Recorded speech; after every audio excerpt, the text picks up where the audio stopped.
¿Qué tal amigos especialistas del deporte? Yo soy Fer Mayén, la reportera de bolsillo y bienvenidos sean a este recap de la semana 5 de la LFA.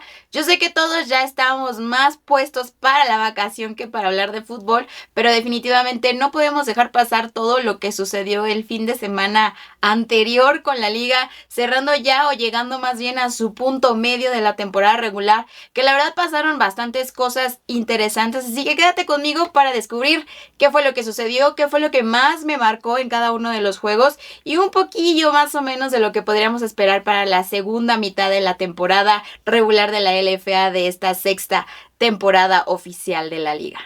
Aunque se había dicho que el kickoff de la semana 5 se iba a dar ahí en Guadalajara cuando los Reyes recibieran a los caudillos, pues la realidad fue que no fue así. El kickoff en verdad, o sea, en tiempo real, quien tuvo las primeras acciones de la semana 5 fue el juego allá en la Ciudad de México, Raptors contra Mexicas. Hubo un cambio de horario en cuestión del partido, ya no se jugó a las 7, sino se jugó a las 5.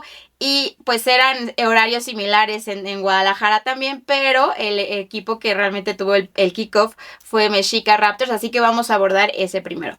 Como ya lo habíamos comentado en las previas, es una rivalidad muy añeja en la LFA y es una rivalidad entre los dos equipos que realmente no se llevan, no se soportan y han pasado muchas cosas, tanto tazones, tanto partidos muy cerrados y la marca ya se está emparejando, así que eso también le da un contexto de mucha rivalidad y muchas ganas de pues realmente dominar al otro, ¿no?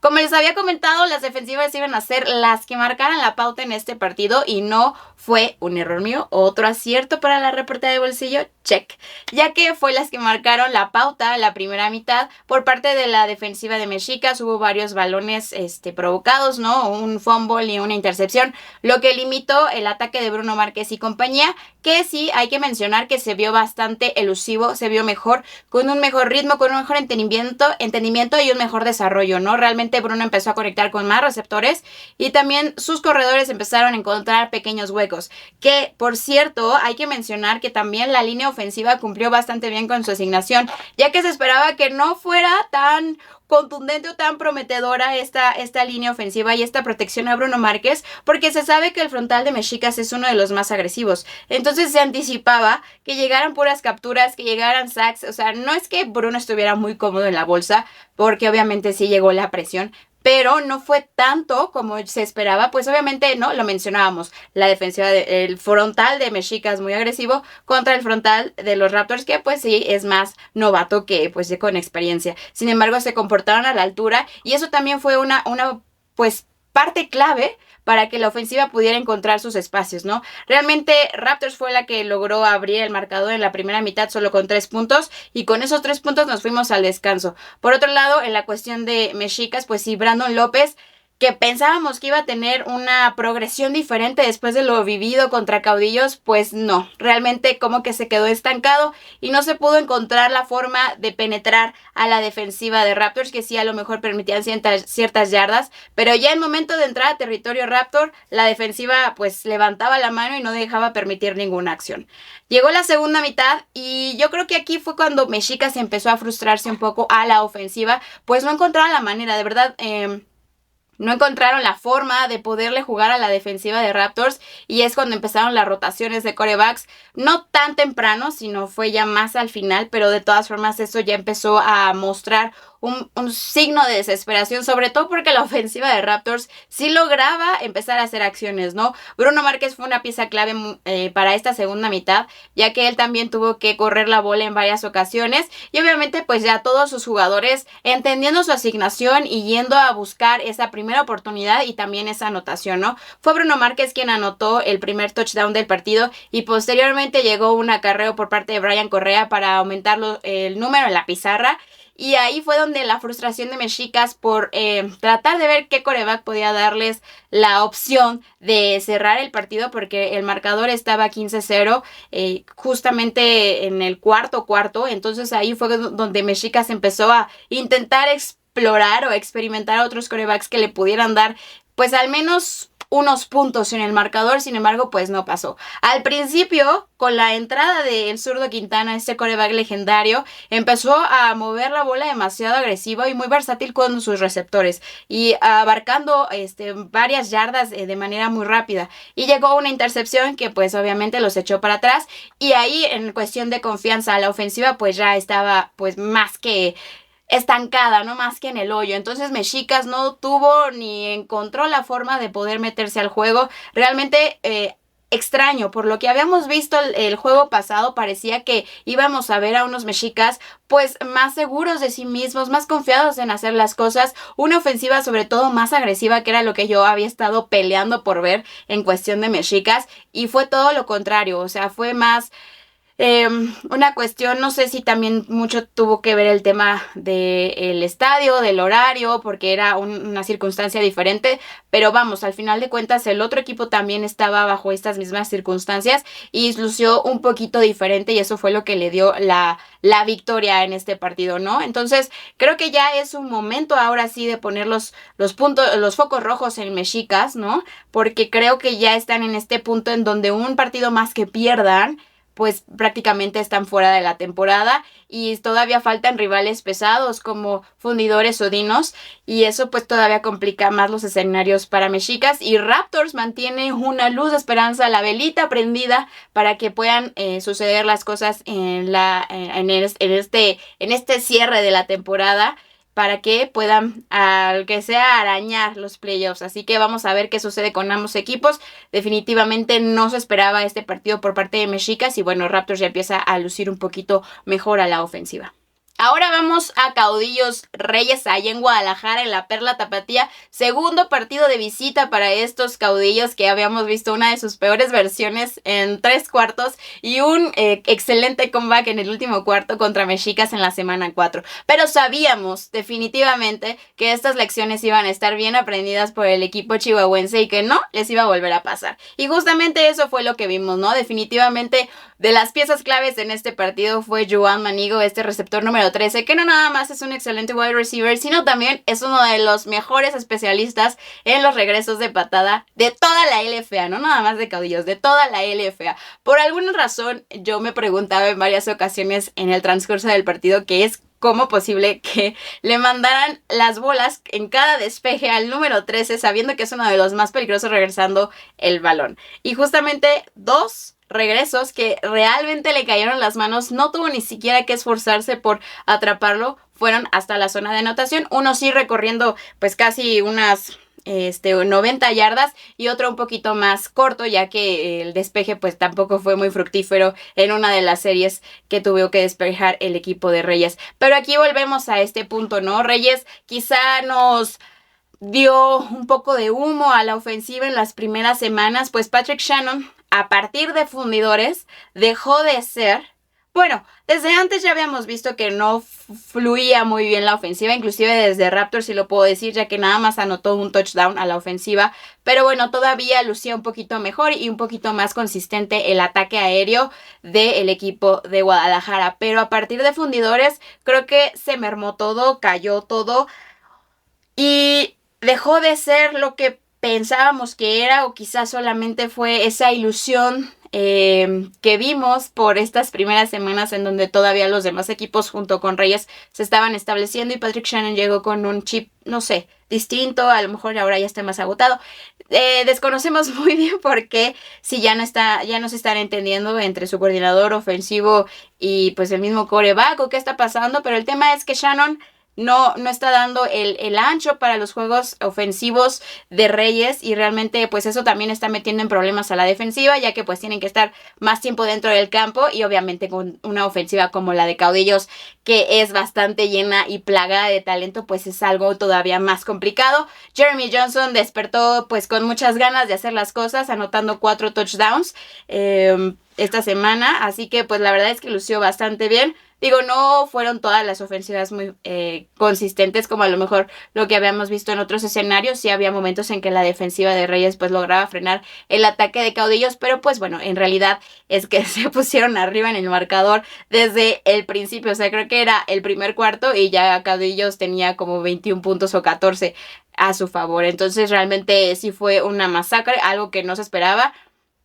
Si bien estábamos ya casi apuntando a que fuera uno de los juegos de invictos y no sucedió por la caída de Reyes ante Fundidores, al menos pensábamos que por estar en casa también Reyes iba a responder de una manera distinta, lo cual no pasó. Caudillos volvió a dar otra cátedra de fútbol americano.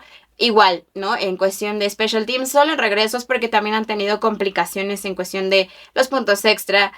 A lo mejor tantito sí en los despejes y en los goles de campo, ¿no? Pero del otro lado, con el regreso, pues Manigo, ¿no? También él anotó 4 touchdowns y no me refiero, pues 2 por la vía aérea, que son los 2 de los 4 de Jeremy Johnson, pero también anotó 2 en cuestión de special teams, ¿no? Entonces, realmente Manigo fue una de las piezas clave para que se viera tan apantallante el equipo de Caudillos en esta semana. Y por el otro lado, pues Reyes ahí teniendo problemas, ¿no? A mi parecer deberían dejar a Rubén Farías, quien fue el quarterback que logró llevar a su ofensiva a estas 2 anotaciones que lograron registrar en esta semana.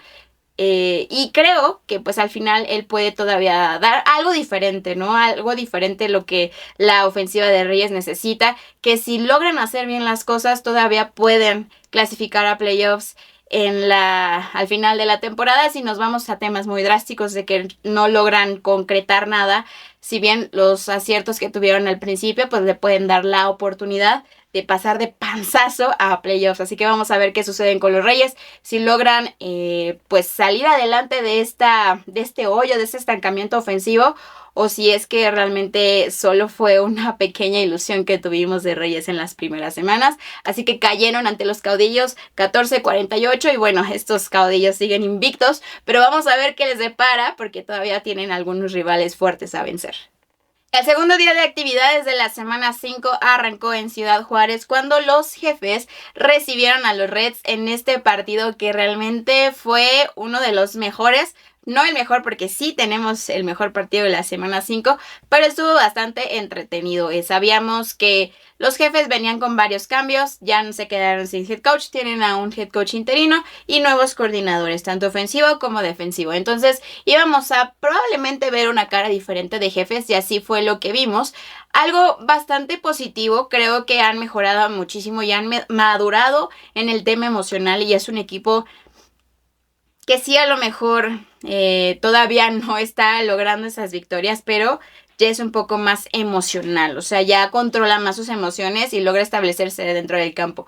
La verdad es que aquí hubo varios factores que lo pusieron interesante. Al principio, Jefes y Reds empezaron a fluir bastante bien. Reds venía con esta cuestión de cómo se iba a ver el equipo a la ofensiva ya sin Desmond Huntley y nada más con un quarterback como lo es Marco Durán, quien es, bueno, uno de los más efectivos aparentemente de la ofensiva de Reds. Entonces sabíamos que él iba a estar todo el tiempo dentro del campo, cosa que yo esperaba porque creo que es importante solamente mantener a un quarterback, aunque el head coach Raúl Rivera piensa que está bien hacer las rotaciones, que es algo que se acostumbra en el fútbol nacional. Personalmente a mí es algo que no me agrada, a pesar de que tengas una muy buena profundidad en esta unidad. Creo que es importante dejar que tu quarterback haga su trabajo, se desarrolle en el proceso del partido, en las lecturas de la defensiva y se establezca. Pues al final es un ritmo que, a pesar de que entrene, en el mismo partido se va justamente moldeando. Entonces si lo sacas y metes a otro, le quitas continuidad y pues al final también es importante ver cómo se desarrollan en el partido uno de tus quarterbacks, ¿no? Pero bueno, al final, por obligación, ya que no le quedaban muchas opciones, estuvo empezando a este ataque con Mark Durán. Y empezó a fluir la ofensiva también, ¿no? O sea, creo que las dos defensivas estuvieron a raya. Obviamente Reds un poquito más agresivo en la cuestión de las persecuciones al quarterback, David Perkins. Pero al final también él encontró varias armas para poder meterse al juego. Y el partido estuvo bastante cerrado, bastante físico y emocionante, ¿no? Aunque sí, cuando Reds empezó a tomar la ventaja en el marcador, pues sí, se empezaron a despegar un poquito y a inclinar las cosas más a la marea roja de la Ciudad de México, ¿no? Sin embargo, aquí esta parte que me dio pues risa en su momento fue que Reds traía un dominio bastante sólido. La defensiva, los frontales no permitían absolutamente muchas acciones del ataque del equipo de los Jefes, pero de repente cuando tuvieron una ventaja de 8 puntos, metieron a Omar Rodríguez en los controles ofensivos de Reds. Lo cual, volvemos, no soy partidaria de estas acciones. Si quieres, mejor coloca a Omar Rodríguez desde el principio y ya dejas a Mark Durant para otro juego. O dejas que Mark Durant cierre. Sobre todo porque la diferencia no era más de 2 posesiones. O sea, un touchdown inclusive con la conversión podría darle el empate y meter en problemas al equipo de los Reds. Pero creo que no pensaron en eso. Sintieron porque sí se veía un dominio de la marea roja en ambos lados del balón. Y justamente en Special Teams también. Entonces pues creo que ellos sintieron muy cómodos para tomar la decisión de sacar a Marco Durán y meter a Omar Rodríguez. Y bueno, ahí fue donde la ofensiva de Reds dejó de ser tan contundente. Obviamente sí consumiendo el reloj del juego, que eso era algo también importante de hacer para que ya se acabara el partido y ellos se quedaran con la victoria. Sin embargo, en una cuarta oportunidad que también se la jugaron en una extraña circunstancia porque no estaba ni siquiera en territorio rival, sino más cerca de la yarda 50 y pues ahí Jefes tuvo el momentum en la línea, cerraron muy bien los huecos y no permitieron esta primera oportunidad, cediéndole el balón a Jefes en una posición bastante cómoda y ahí fue donde se acercaron al marcador 21-23 y empezaron los nervios de Reds porque no sabían cómo era posible que después de haber tenido un dominio y una ventaja bastante cómoda o una ventaja, pues ya estaban a 2 puntos de poder o 3 o un gol de campo de perder el juego. Sin embargo, bueno, aquí Jefes, la realidad es que dejó perder el balón, perder el partido más bien, pero también el balón porque al final entregaron la bola en un momento menos indicado, pero eso fue después. La ofensiva no pudo hacer nada, no encontró la forma de poder mover las acciones para poder alcanzar el partido, inclusive darle la vuelta y mantener este momento anímico que se había dado gracias a la defensiva y gracias también a este error de decisiones del equipo de Reds. No pudo hacer nada, obviamente Reds pues con esta presión en donde aparentemente les gusta trabajar de esa forma, pues lo hicieron bastante bien, ¿no? Exprimieron la bolsa, la rompieron, presionaron a Perkins no encontró la forma, sus receptores tampoco le ayudaron a poder extender esta serie y bueno, al final se salieron y ya después volvió a entrar Marco Durán y al final encontró a Giles Amos, receptor número 85, para aumentar o ampliar un poco más la ventaja y después llegó pick six de Howard, quien pues obviamente ya puso el clavo del ataúd para Jefes y de nuevo este equipo de Ciudad Juárez sigue sin probar la victoria. Cada vez más cerca, sí, a veces parece más lejos, pero esta vez estuvo muy cerca, tuvieron un buen, entre comillas, comeback, bueno, se metieron al juego, pero al final pues no fueron tan consistentes para mantener, o sea, agarrar ese momentum y quedarse con él hasta el final del partido y Reds obviamente pues con estrategia y con esa mentalidad lograron sacar la ventaja o el partido o la W, cosa que ya habían tenido, pero pues como que no estaba asegurada y por alguna razón decidieron poner el partido más interesante con este mix de decisiones que no deberían de haber estado, pero al final yo creo que sí aprendieron de eso para las siguientes semanas. Y bueno, Red se va nada más con la victoria 36-21 sobre los Jefes, pero además nada más con una derrota en su récord para la mitad de la temporada regular. Para cerrar las acciones del domingo, tuvimos juego allá en Tijuana, donde los Galgos recibieron a los Gallos Negros. Estos Gallos Negros que definitivamente no están encontrando nada. No sé si realmente los amaneceres para ellos están demasiado oscuros. Hay muchas cosas que no se han podido establecer. Parecía que habían encontrado la forma en cómo su ofensiva pudiera hacer cosas, pero creo que fue como circunstancias milimétricas que al final no lograron establecerse o consolidarse y sigue siendo una ofensiva carente, una ofensiva que no puede mantener, primero, proteger el balón, siempre hay un turnover en alguna circunstancia y posteriormente pues lograr concretar con puntos o ponerse en el marcador, ¿no? Cosa que tanto la defensiva rival como la ofensiva contraria aprovechan y ellos sí logran establecerse dentro del juego para pues conseguir estas victorias, y eso fue algo que pasó. Definitivamente Galgos está viviendo una de sus mejores versiones. Obviamente no son muchas las que tenemos, solamente son 2, pero pues comparándola con el año pasado, Galgos está teniendo una mejor edición y una mejor versión de fútbol, obviamente por muchas de las piezas, ¿no? Los frontales en la defensiva son más agresivos, lograron 7 capturas en este partido, pero también tenemos a un Trevon Boykin que ha estado pues dándole esa diferencia al juego de Galgos junto con Eldridge Massington, más allá que Terrell Williams sorpresivamente, pero también el ataque terrestre. O sea, realmente es un equipo bastante contundente, ¿no? O sea, mencionar aquí, como lo habíamos platicado, la defensiva de Gallos Negros iba a ser la que pues pusiera el juego interesante, y eso fue la primera mitad. Obviamente ya después llegó este desgaste físico de la defensiva del equipo queretano, pero la verdad es que estuvo muy bien. Hay algunos errores en special teams de ambos equipos, entregas de balón, al principio fue lo que cerró el juego, pero bueno, finalmente Galgos logrando sacar ventaja de ciertas circunstancias, ¿no? En varias ocasiones iniciaron en territorio rival desde la 40 y bueno, es más fácil, ¿no? Avanzar 40 yardas que pues 50, 70, ¿no? Inclusive, ¿no? Así que,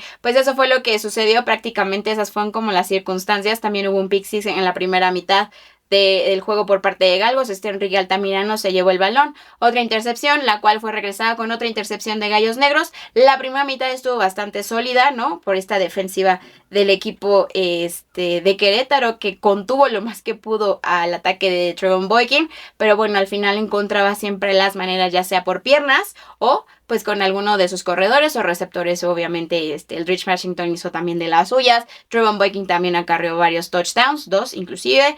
Y por ahí también tuvimos touchdowns por la vía terrestre, ¿no? Entonces, pues muy sólido, muy completo el ataque del equipo de Galgos. Y bueno, por el otro lado sí tuvimos una excelente anotación a la ofensiva por parte de Pop, el receptor número 1, quien Haslett conectó con una espiral bastante bonita, un pase muy precioso, poético, todo. Pero bueno, esa fue una de las pocas anotaciones y una de los pocos highlights que pudimos ver de la ofensiva de Gallos Negros, que definitivamente necesita trabajar en algunas cuestiones. Mucho tema de coacheo también es lo que se puede percibir, porque talento hay en la ofensiva del equipo de Gallos Negros de Querétaro definitivamente. Entonces el partido quedó 47-13, obviamente a favor del equipo de los Galgos. Segundo juego consecutivo en casa que se lleva la victoria el equipo de Tijuana. Y bueno, luce bastante bien la marca de Galgos y lo que podemos esperar para la segunda mitad. Chance, si todo sale bien, se podrían meter a playoffs por primera vez en su historia,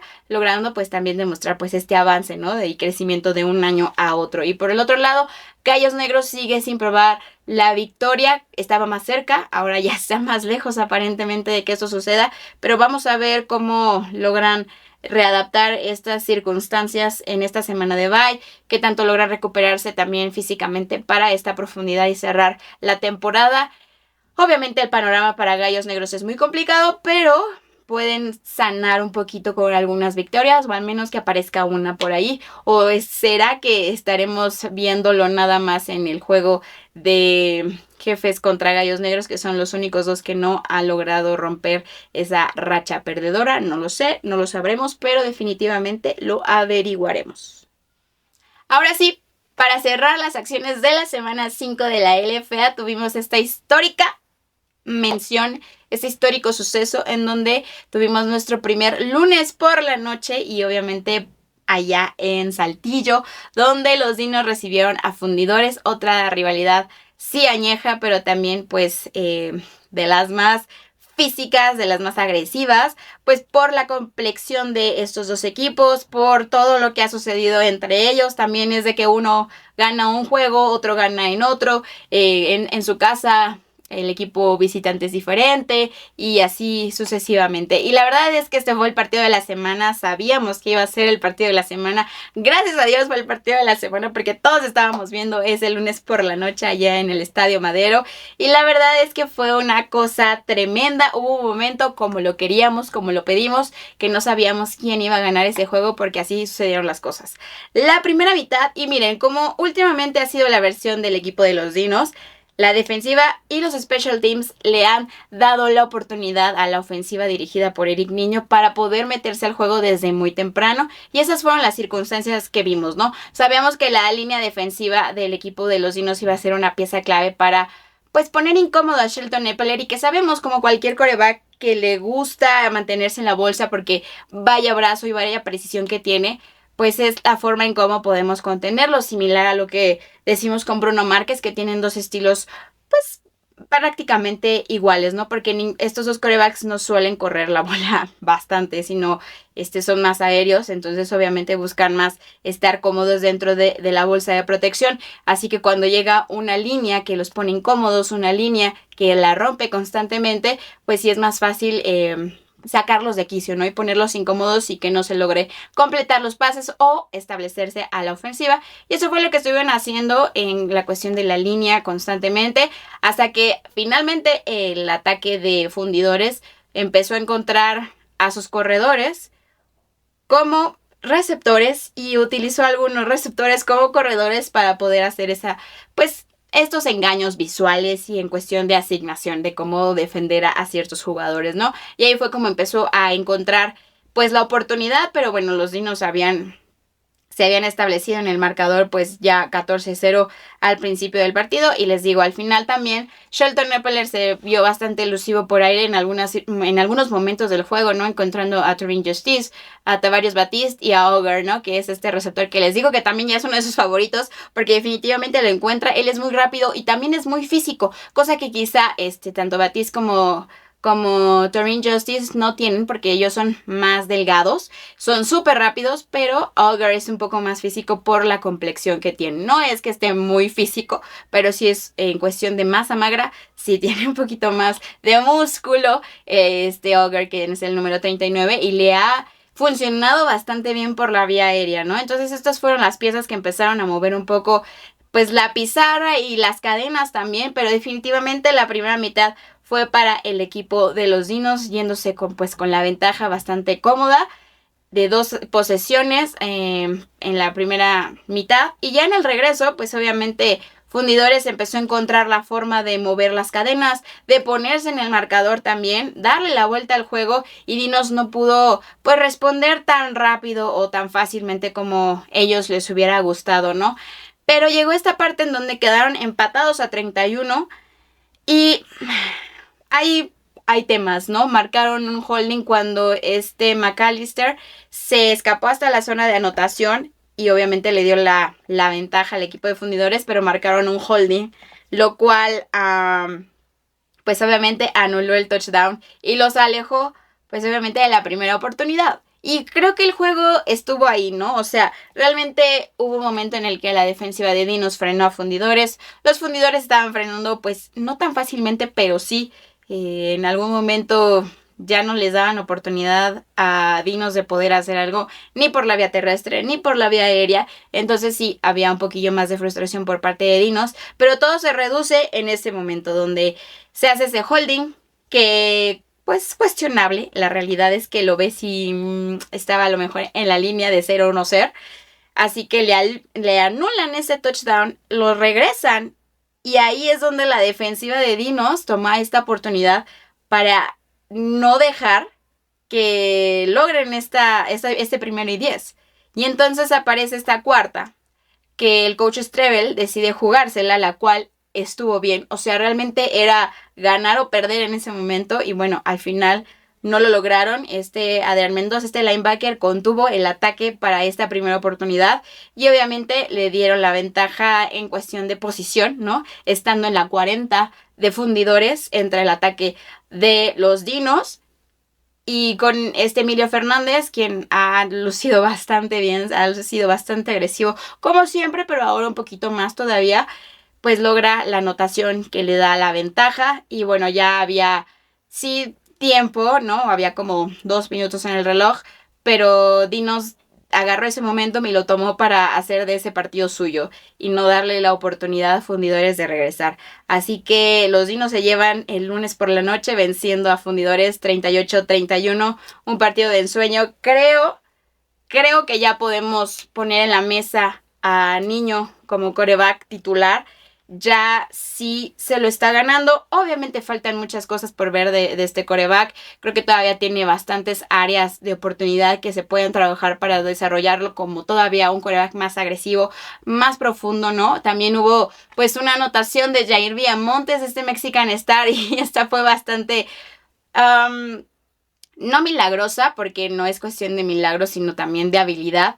El defensivo de Fundidores trató de ir por la intercepción, la recepción de Villamontes, pero como nadie lo había tocado, se para y se va hasta la zona de anotación. Obviamente mucho tiene que ver pues la presencia, ¿no? De lo que está sucediendo por parte de Villamontes, el estar consciente de lo que está pasando y lo que necesita hacer para darle la ventaja a su equipo, y pues no, o sea, se paró y se fue corriendo sin que nadie lo pudiera detener hasta la zona de anotación. Apareció también la anotación del novato Julio Covarrubias. Entonces, bueno, muchas cosas positivas para los Dinos de Saltillo, que a lo mejor podríamos decir también que una de las claves para que este equipo salga victorioso es iniciar con Niño, no nada más por sus habilidades, sino también por el liderazgo que está tomando en el equipo y pues la forma en cómo le responden sus demás compañeros. Así que, pues bueno, esas son las circunstancias, pero por otro lado, Epler también lució bastante bien, ya pues siendo el Epler que estábamos acostumbrados en la temporada 2022, y eso también es algo muy positivo. Esperemos que este bye no les afecte en la cuestión del ritmo, porque obviamente pues esto que estamos apenas viendo de los Fundidores es producto de ya las inclusive 4 semanas anteriores en las que se ha estado trabajando la ofensiva del Reino de Fuego. Entonces vamos a ver, vienen retos muy fuertes, sobre todo para Dinos, porque sabemos que la temporada pasada, cuando hubo un bye, no regresaron bastante sólidos como les hubiera gustado y van a ir a visitar a los Caudillos. Entonces eso también vamos a ver de qué forma logran no perder el timing, no perder pues ese ritmo, esa sinergia que ya se estaba construyendo en el equipo de Saltillo para lograr el reto de quitarle el invicto a los Caudillos, que bueno, sabemos que es algo muy complejo por todo lo que Caudillos es hoy en día. Y Fundidores, bueno, también tiene bastantes retos, como ir a jugar contra los Raptors, que también están ya mostrando algo más positivo. Obviamente Raptors necesita sí o sí la victoria, y la defensiva de la Furia Verde curiosamente también está trabajando bastante bien. Entonces vamos a ver cómo aprovecha pues Fundidores esta cuestión, y si no los detiene un poco. Y también, bueno, ya hablaremos de ese juego entre estos dos equipos, que también es una rivalidad que no se mastican, y sobre todo por lo que pasó la temporada pasada, pero eso ya lo estaremos tocando en las previas. Hasta aquí fue todo el resumen, el recap de las circunstancias que vivimos la semana 5 de la LFA. Ya nos vamos de vacaciones, entre comillas todos. Vamos a dejar que el cuerpo descanse de todos los jugadores, y obviamente listos para cerrar estas 5 jornadas que todavía nos quedan de la temporada regular, para averiguar también quiénes serán los 6 equipos que logren pasar a los playoffs y estén buscando su boleto a Chihuahua para el Tazón México 6. Yo soy Fer Mayén, la reportera de Bolsillo. Les mando un fuerte abrazo. Disfruten la Semana Santa y nos estaremos viendo la próxima.